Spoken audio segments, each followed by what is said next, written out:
Ready, Daddy.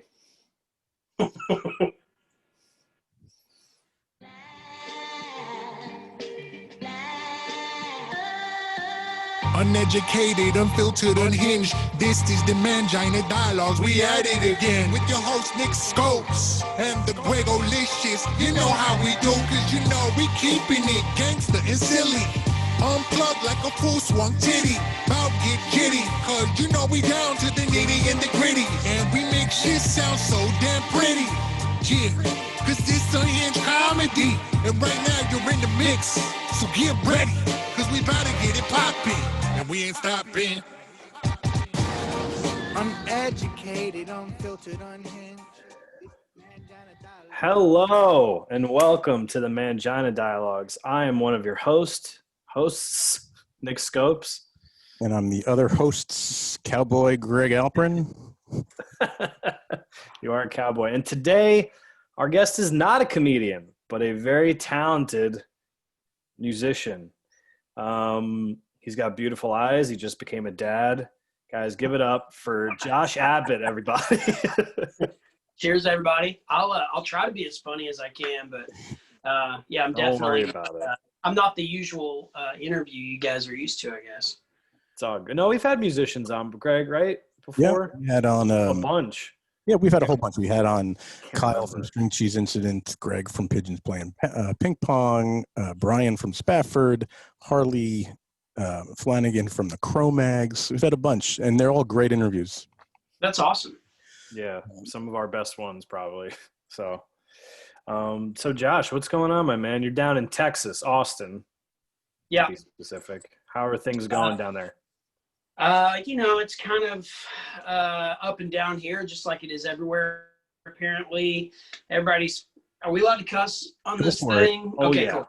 Yeah, I thought so, but I just, wanted to clarify. Everybody's fucking freaking out down here about COVID, and yeah, it's a crazy time. So, especially in a city like Austin, when you think Texas, you think like, oh, hardcore, red, fuck COVID, we're not wearing masks, that kind of thing, because that's what the media puts out there. But, in Austin, it's pretty liberal. So anywhere you go, they're pretty hardcore about, restrictions and stuff. And so, yeah, it's just as crazy here as wherever you are. Yeah. What's the music scene like in Austin now with all Currently, I'd say it's on life support. right? I mean, seriously, there's venues that have closed left and right.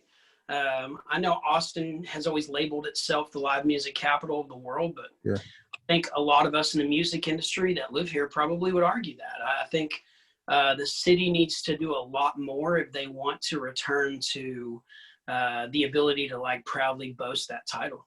Right. Like what? Just curious. I was in Austin last year, and as obviously a huge music fan, and I love this, and barbecue fan. I loved the city and really loved everything about the music element there. And yeah, you're totally right. Everyone does bill Austin as like the music capital these days. Why do you think it's not? Just curious. Well, first of all, these venues closing left and right, and I understand. Everyone's like, well, some things are more important. Health, okay? Sure.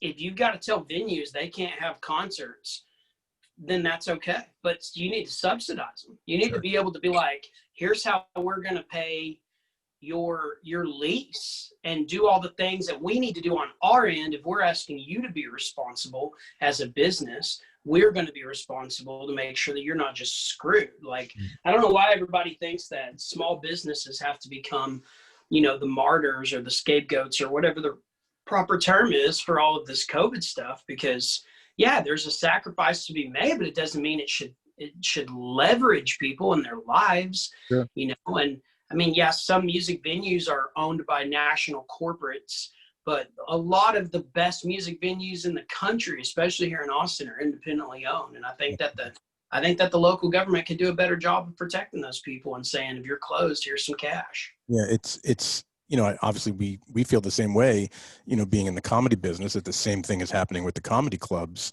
that, they're not allowed to open, right? But there's absolutely nothing anyone is doing for them. So, It's same exact thing, man. Yep. And that's a shame. So I think we have to have we have to protect the arts, because the arts at the end of the day, that is the cultural backbone of what a country is. Whatever your art scene is and your history of that's kind of, it shapes who you are as a people. And so all of these theaters across the country that aren't open, I really hope that local city and state governments will do a good job of shielding them from the financial impact. Right.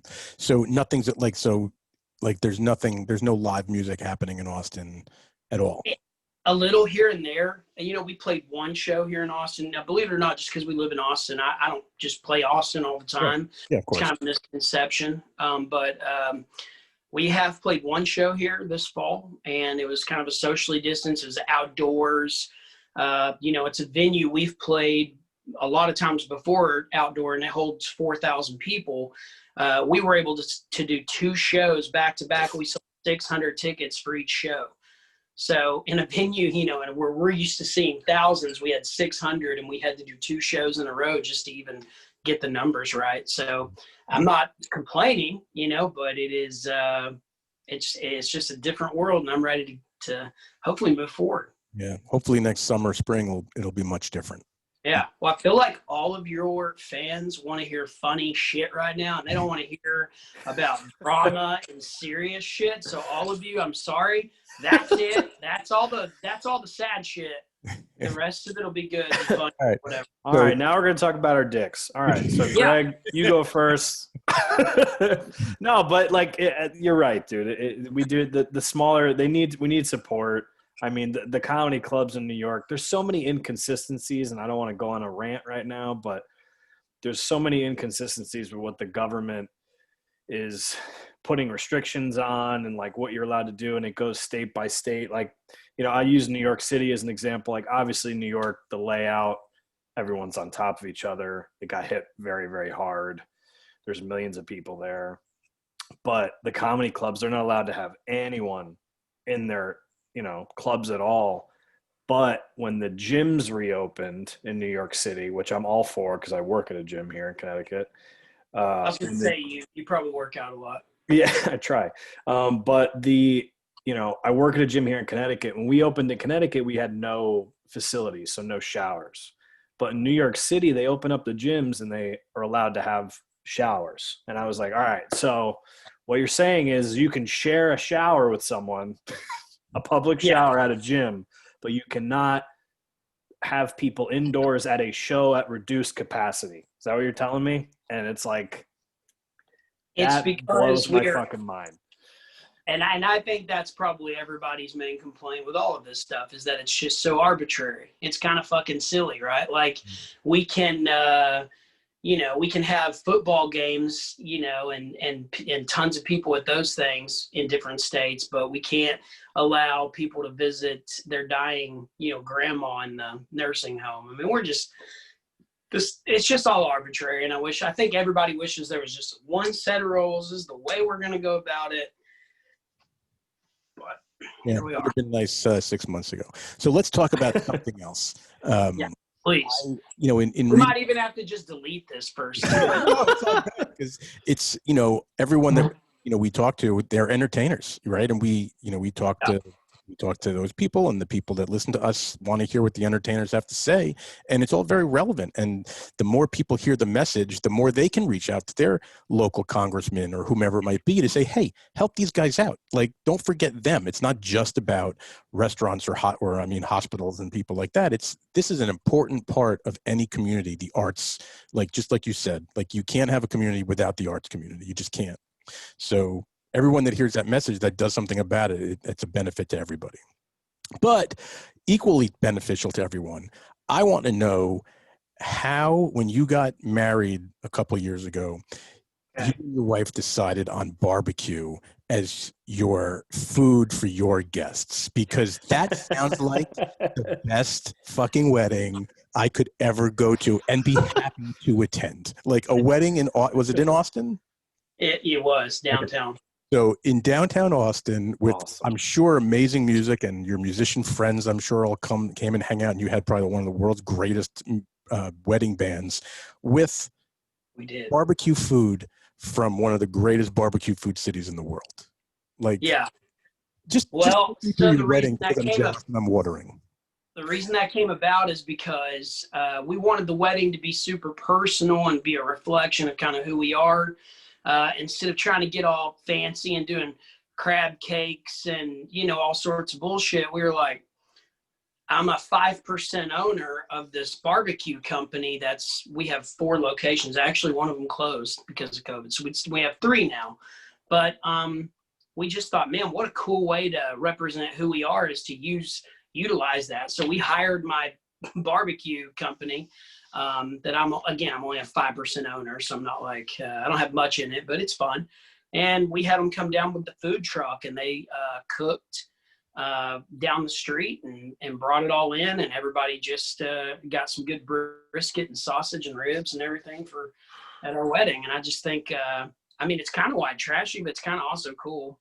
Yeah, it's amazing. I got to tell you, I had a party for one of my kids a few years ago, and you know, the bar mitzvah, so it's like the Jewish birthday party, right? The Sweet 16 nonsense. So, you know, we're used to going to these really ridiculous, elaborate parties that people throw that are just like weddings. And I am so anti that. I'm like, I'm not doing that. There's no way I'm going to take part in that. I don't want that for my kids. It's such a stupid, like, waste of money. I'm like, let's have a party at the beach and hire a food truck, right?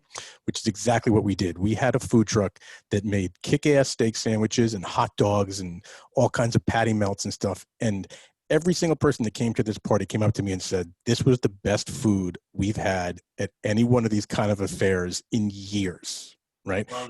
I think people appreciate that. It's like, I'd much rather go hang out at a killer wedding with great music and eat ribs than have to put on a suit and tie and get all fancied up and have to eat some dried out filet, that was made 6 hours ago. Truthful. Seriously. People don't think about that stuff. So what's your specialty? Like, what's the restaurant specialty? What are you known for? Good questions. First of all, what's the name of the restaurant? Say it. Like, what's the name of it? It's called Max Barbecue. It's in a little town called Brady, which actually is the center of Texas, the heart of it. Yep. And then out in Midland, and then we have one in Fredericksburg, which is kind of a pretty it's like a destination little city that a lot of people here in Texas will vacation to during the week or weekends. Yep. So anyway, yeah, our chopped barbecue sandwich is freaking awesome. Wow. The banana pudding is, I'll compete with anyone in the country on that. And we have a lot of good sides because a lot of them are spicy. So we've got this spicy corn and we got a spicy kind of a mac and cheese. So anyway. Jesus. All right, I'm done. I'm leaving. I'm coming down. I was going to say, let's wrap this up. I'm hungry.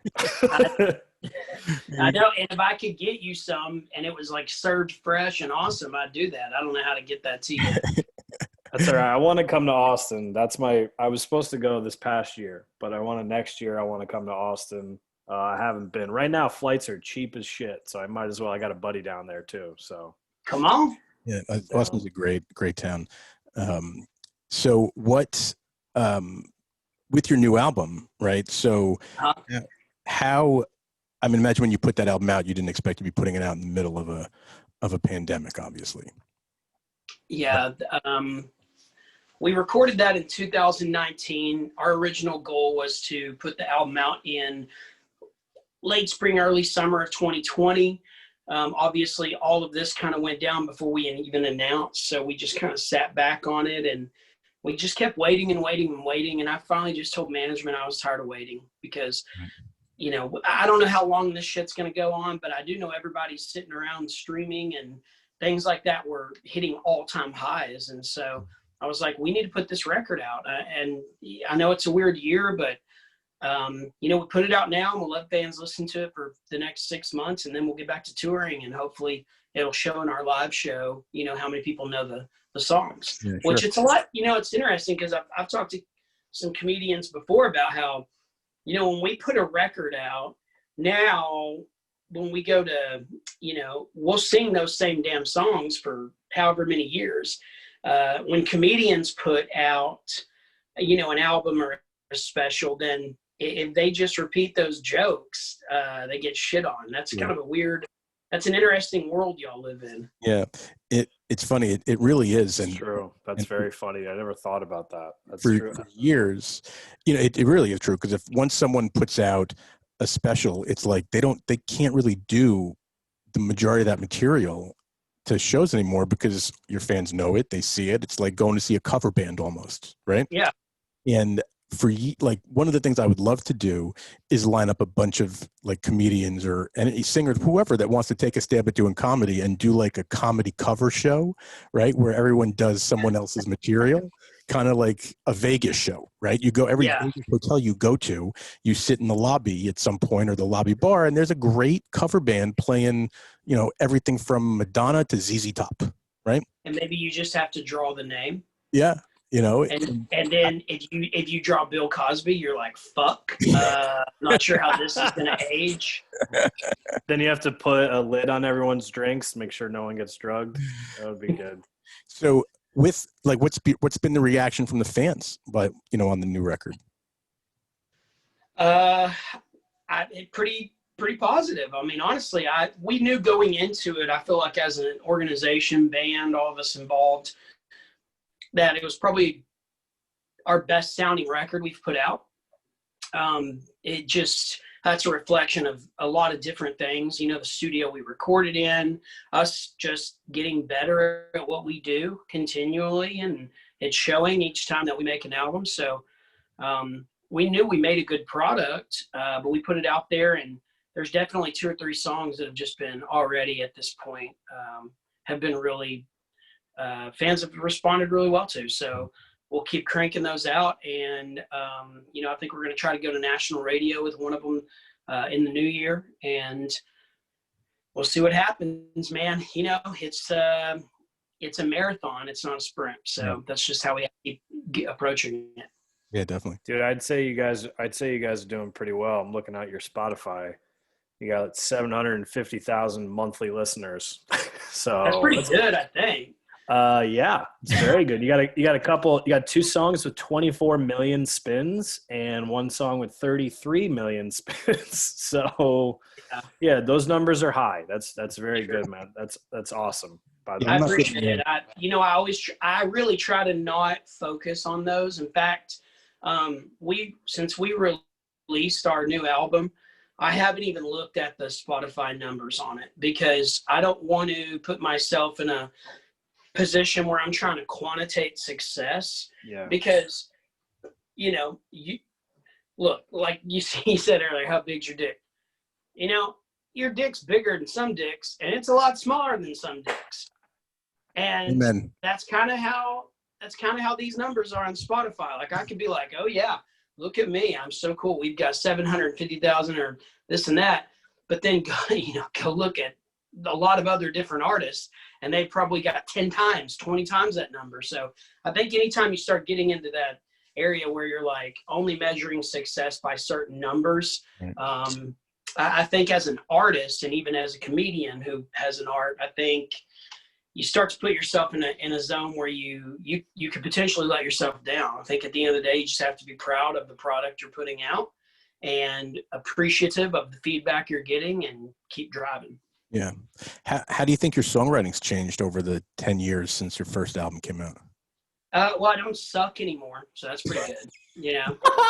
Why you say that? I'll tell you, I asked that, and it's funny you say that because whenever I either interview or talk to someone that's had a decent length career, I'll always go back and listen to their first record, and then I will listen to the new record. And depending on first record sucks. Well, it's funny. I listened to it, and I didn't think it sucked. I really don't. But it is interesting to listen to people's early stuff and later stuff, depending on what that time frame is, to kind of see like the balance. So it is interesting to hear you say that you think that record sucks because from a guy that listened to music, I didn't listen to it and think that it sucks, when certainly I could put on dozens of other people's records that were early and be like, yeah, that record sucks. Well, it's like what's the expression? I mean, it was in the Malcolm Gladwell book, The Tipping Point, or was it in Outliers? Anyway, it was It was, where it takes 10,000 hours to get good at something, to Right. get great at something, right? And I don't know how true that specific number is, but you get the point, right? Like, you've got to really put in a lot of time and effort into doing something, and then eventually you will be great at it, right? I feel like I'm at a point now where I'm a pretty solid songwriter.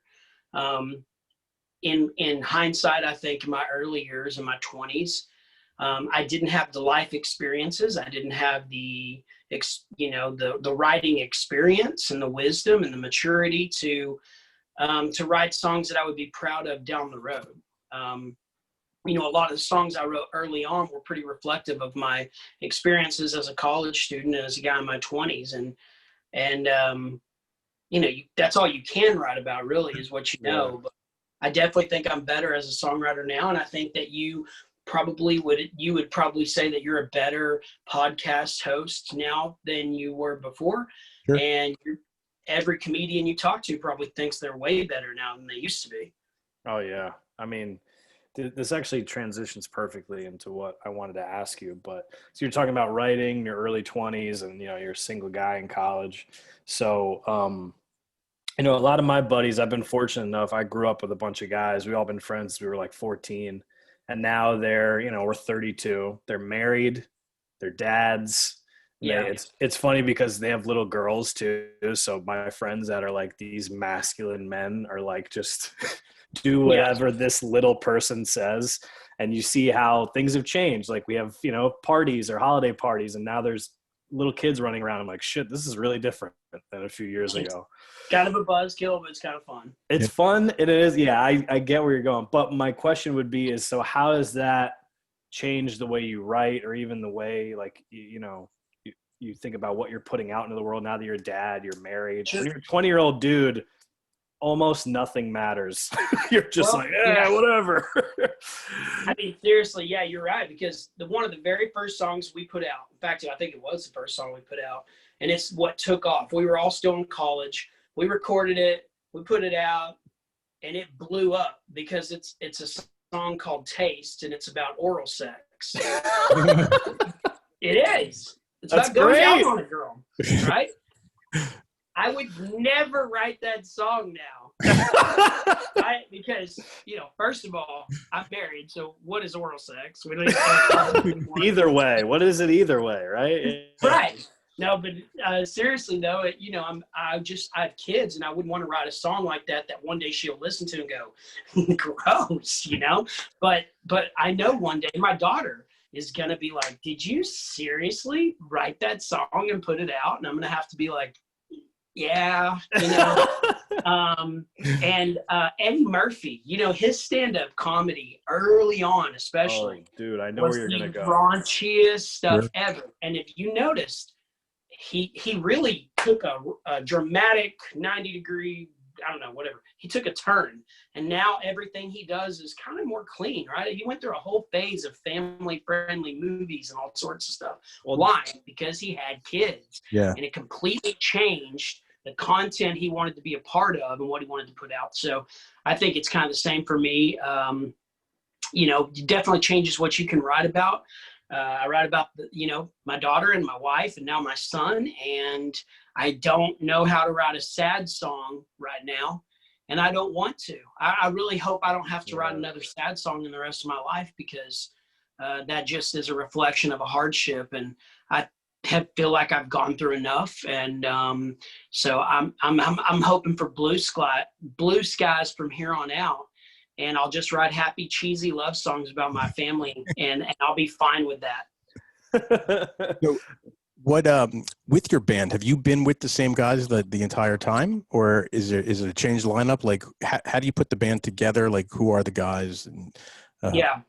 So pretty much, man. I mean, there's changes, things happen, people go through different seasons of life. So when I put the band together just for fun in college, it was me and 3 fraternity brothers.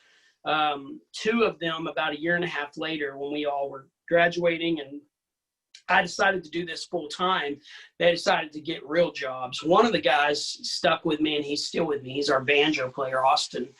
And then we met the fiddle player and the drummer. And the drummer is still with me, and the fiddle player just quit, or I don't want to say quit. He left earlier this year to kind of pursue some other things. I don't know if he'll tour with another band or if he'll get a real job, but I think he just needed a break from doing this because he'd been in the band for 12 years. I think he just hit a point where he wanted to try something new. Right. Our guitarist has been with us since 2010. So 10 years going on 11 now. And our keys player has been with us since 2015. So, 5-6 years now. So, I mean, I feel like we've had a lot of continuity, but there is a little bit of, fluidity, and you just have to keep rolling with the punches. You just have to understand, guys, they're just going to go through different phases of life. And sometimes the timing's right for them to be a part of a band that tours, and sometimes it's not. Yeah, for sure. Dude, I was just thinking, you were talking about Eddie Murphy and how it's changed, and I forgot, this popped in my head. So if you look at his two specials in the 80s, 1983 was Delirious, and then 1987 I think was Raw. Right. On the album, the first track is the F word, but in reference to gay men, right? Yeah. That's literally, I'm just going to say, faggots, okay? It says that. That's his number one. That's what he opens with. And then if you look at the 1987 album, it says Faggots Revisited. It's, I'm not kidding. Look at it. Didn't age well. No, but like Eddie Murphy got underneath, like, that's what he opened with in the 80s. And they're like, oh, Eddie Murphy's the best. They're like, no one pays attention. Yeah, I mean, I'll be honest. I mean, but that word never really bothered me, I guess, until I kind of became more socially aware of, maybe people's feelings, and, they may not appreciate being called that word. I mean, I think cult society just has clearly changed, and, sure. There's just a lot of people who don't appreciate those words. You got to be careful about them. I'm really glad that I haven't put that word in a song, and that's going to be helpful for me. I may not be able to get by the oral sex one. The oral sex, but at least I didn't say anything homophobic or racist in any of our songs, because how many of those exist in time? I mean, oh, man. One of the coolest Christmas songs you can listen to is, are you familiar with the band called the Pogues? Yeah, sure. So they've got that Christmas song. It's like, what is it? And the Christmas bells are ringing out, like New Year's Day or something like that. And she calls him a faggot in that song. Same with Dire Straits. The Dire Straits, Money for Nothing. Yeah. Whatever that lyric was, the little faggot with the earring and the makeup. I mean, I hope this conversation doesn't get taken out of context by somebody. I'm not sure how we landed here, but it's Eddie Murphy's fault, man. It's Eddie Murphy. Comedy for sure. Comedy kind of sometimes risks not aging as well as music, right? Because comedy is all about context. Yeah. And if you don't understand context, then you can't understand the jokes, right? Like Chris Rock, I think about his stand-up comedy. I don't remember which one it was, but the one where he's talking about Michael Jackson in court, right? Looking like Captain Crunch and Janet with her titty out and all that. It's like, that's hilarious to us because we get it. But like, I don't know how that ages down the line when people are like, what was he in court for? I don't get it. Anyone, look at, Richard Pryor. Now look at Dave Chappelle. Like, it's, it is unfortunate that there's so much of this cancel culture bullshit out there. Yeah. Because those people take risks, right? Like it's an act. Like what really pisses me off, like truly gets under my skin, is people have a hard time separating act from reality, right? You're going to see someone in a theater, whether it's a musician, a comedian, whatever, and they're performing for you. Right? They're not coming out to your car telling you whatever it is you're offended by, to you personally. So like, it's no different than an actor playing a role in a movie who's saying things that you find disgusting. You don't take it out on them personally because they're playing a role in a movie. But if a musician goes on stage and says something or has a lyric in a song that you find offensive, or a comedian says something that you find offensive, it's completely taken a different way. And it just, bothers me about the whole, like, someone trying to take someone down in their livelihood for what amounts to just arts and culture in the same way theater is. Yeah. I mean, you definitely wonder what the future, how it will look back on acts like Daniel Tosh, because guys like him, they push the envelope on purpose, and Sure. it barely skates by now. So I don't know how that happens. I don't know how that looks down the road. Yeah, even Chappelle got in trouble for his like he's been making like talking about like transgender community and stuff like that, and like they hate him, but it wasn't even like that wild of a joke that he made. It's just, and also it's like it's an act. He's just like in his latest special, he does this whole bit about how the LGBTQ community, how each letter and he gives like a person to it, and they're all in a car together. And Oh my God. It's like very like so funny and well done, and it's great. But like people that get mad at that, it's like, no, he's just like he's a performer, one of the best of all time too. Yeah, it's the funniest thing ever.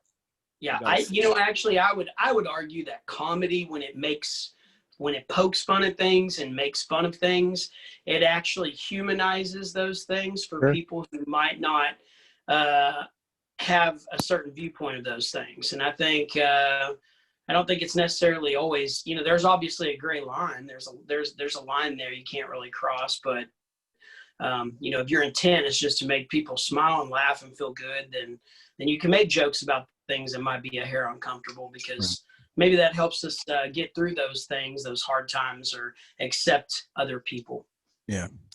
I honestly, I didn't even know, like, and I've said this before, but like, I was so used to, I grew up with my dad, and my dad was such a well-liked guy in his community, has a million friends, but like him and his friends would go back and forth with each other a lot. And we grew up in New York. My father's Italian. It's like very brutal, like make fun of each other, all different races and everything.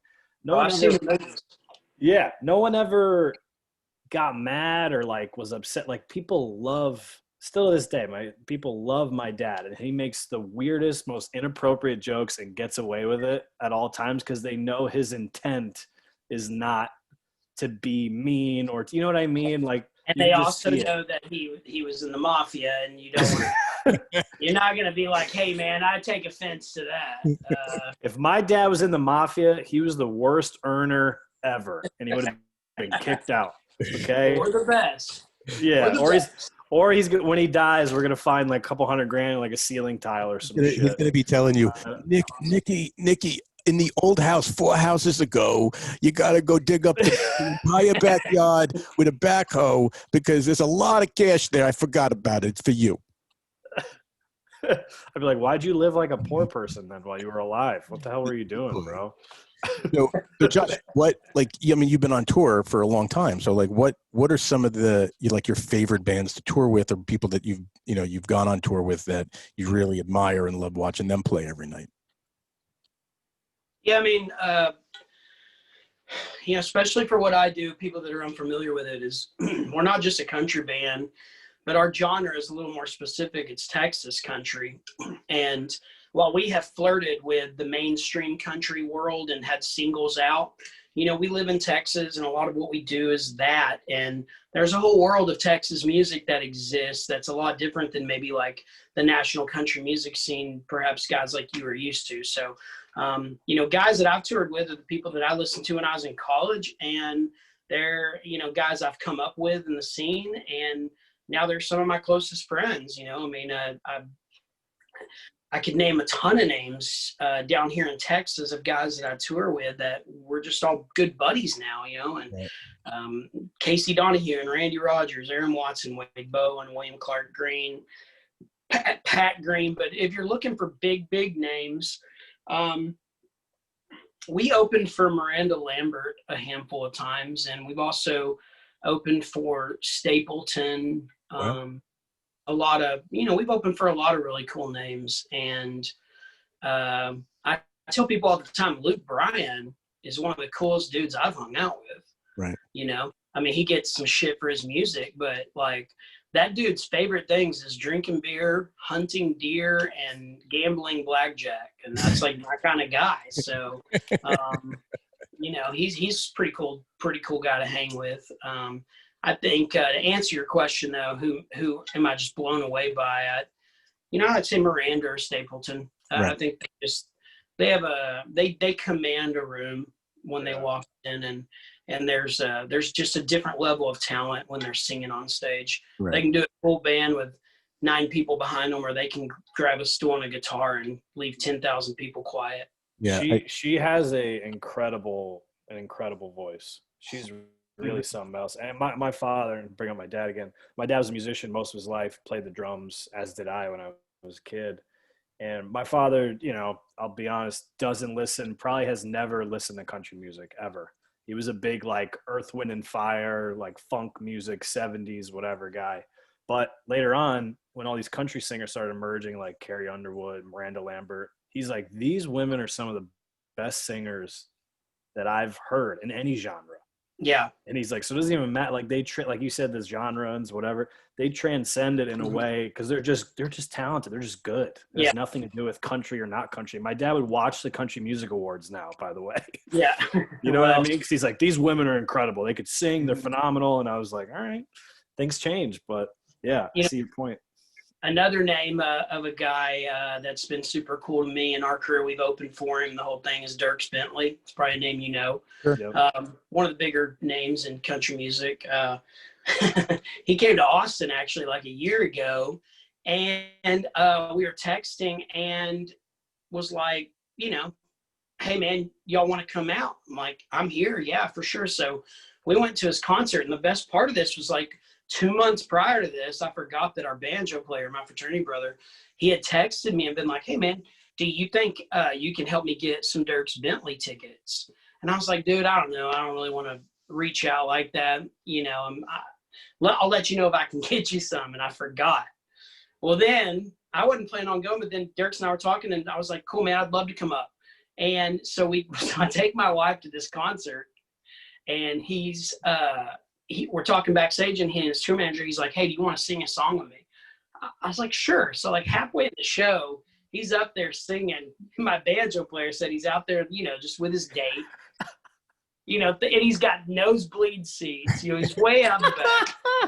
And all of a sudden, he hears, I'd like y'all to welcome my good friend, Josh Abbott. And he was like, this motherfucker.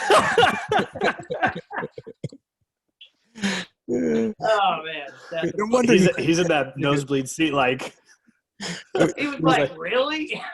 Like all this fame's gone to Josh's head. Fuck that guy.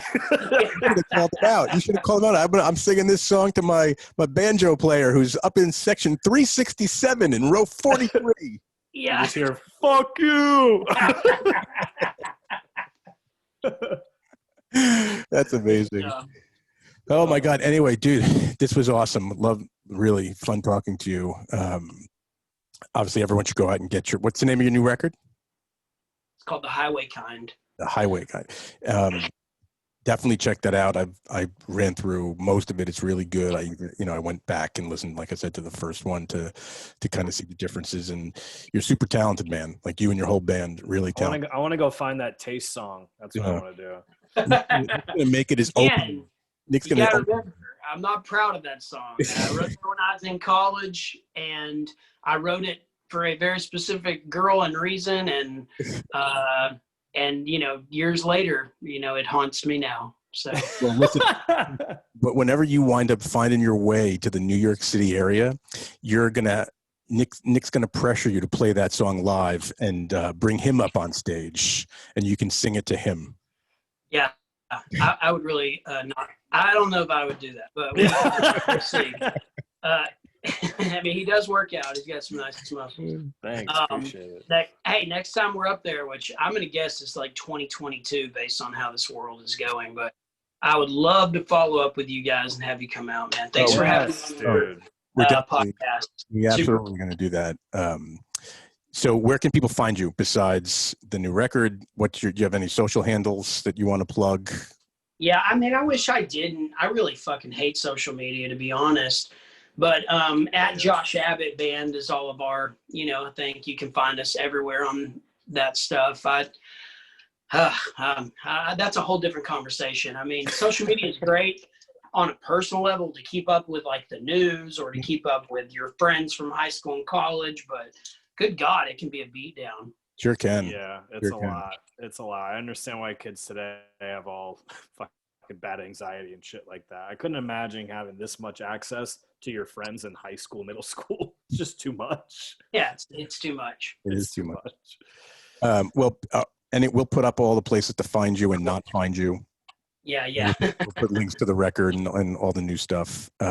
Really, again, want to say thanks a lot for taking the time to chat with us and hang out after we hit stop. We'll talk for a sec, but really, thanks a lot. It was awesome. Yeah, man, thanks.